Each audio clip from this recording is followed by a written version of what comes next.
Smart homes అదుర్స్ reality రంగంలో సరికొత్త విప్లవం హోమ్ ఆటోమేషన్ గురించి పూర్తి వివరాలకు చదవండి రేపటి సాక్షి దినపత్రిక.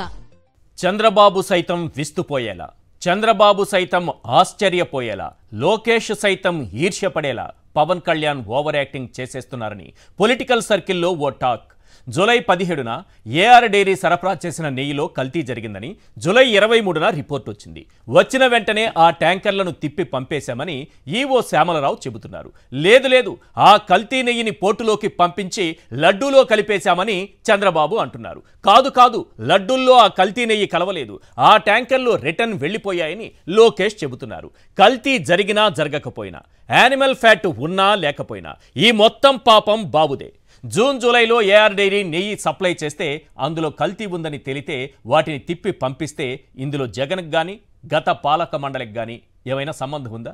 అయినా సరే నేను ప్రాయశ్చిత్తం చేసుకుంటా, దీక్షలు చేసుకుంటా, రెచ్చిపోయి మాట్లాడతా, మతాలను రెచ్చగొడతా, వాటి మధ్య చిచ్చు పెడతా, పవిత్రమైన దీక్షలో ఉండి పాపిష్టి మాటలు మాట్లాడతానంటూ పవన్ కళ్యాణ్ ముందుకు దూకారు. అక్కడికేదో ఆయన సనాతన ధర్మాన్ని కాపాడేస్తున్నట్టు మునిపుంగవుడిలా పోజులు కొడుతున్నారు. అయ్యా పవన్ కళ్యాణ్ గారు, చంద్రబాబు పాపం చేస్తే మీరు ప్రాయశ్చిత్తం చేసుకోవడంలోనే మీ దీక్షలో ఉన్న నిబద్ధత ఏంటో తెలుస్తోంది. ఈ 100 రోజుల్లో మీ కూటమి ప్రభుత్వం చేసిన పాపాలకు ప్రాయశ్చిత్త దీక్ష చేసుంటే ప్రజలు హర్షించేవారు, మీకు హారతులు పట్టేవాళ్ళు. పవిత్రమైన దీపారాధనలో సిగరెట్ వెలిగించిన కుటుంబం నుంచి వచ్చిన మీరా సనాతన ధర్మం గురించి మాట్లాడేది అంటూ హిందూ ధర్మ పరిరక్షకులు ప్రశ్నిస్తున్నారు. కుటుంబం అంతా మరో మతానికి చెందిన వారుంటే మీరు మాత్రం మతాల మధ్య చిచ్చు పెట్టేలా మాట్లాడటం సరికాదంటున్నారు.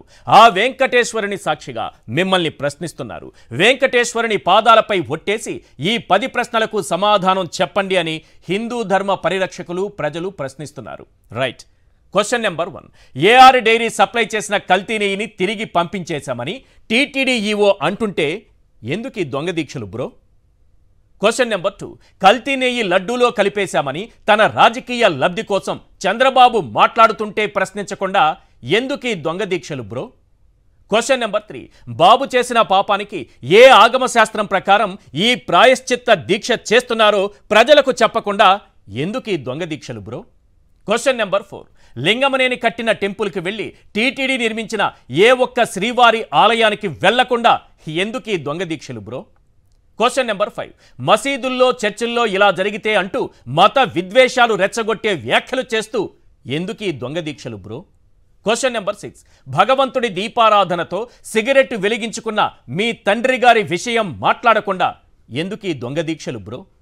క్వశ్చన్ నెంబర్ 7, సూపర్ 6లు ఉమ్మడి మేనిఫెస్టో హామీలతో ఓట్లేయించుకుని పేద ప్రజలను నిలువునా ముంచేసి ఎందుకు ఈ దొంగ దీక్షలు బ్రో? క్వశ్చన్ నెంబర్ 8, నీ పార్టీ ఎమ్మెల్యే పంతం నానాజీ దళిత డాక్టర్ని చావబాదితే ప్రాయశ్చిత్తం కోరకుండా ఎందుకు ఈ దొంగ దీక్షలు బ్రో? క్వశ్చన్ నెంబర్ 9, బాబు పాపంతో 4 లక్షల మంది ప్రజలు బురదలో కూరుకుపోతే ప్రాయశ్చిత్తం కోరకుండా ఎందుకు ఈ దొంగ దీక్షలు బ్రో? క్వశ్చన్ నెంబర్ 10, ఎన్నికలకు ముందు గొంతు చించుకుని అరిచి నేడు స్టీల్ ప్లాంట్ కార్మికులకు భరోసా ఇవ్వకుండా ఎందుకు ఈ దొంగ దీక్షలు బ్రో? ఇది హిందూ ధర్మ పరిరక్షకులు, సనాతన ధర్మం పాటించేవారు, కాపాడేవారు అడుగుతున్నటువంటి ప్రశ్నలు. ప్రజలు కూడా ఈ ప్రశ్నలు అడుగుతున్నారు. దీనికి పవన్ కళ్యాణ్ గారు సమాధానం చెప్పాలి.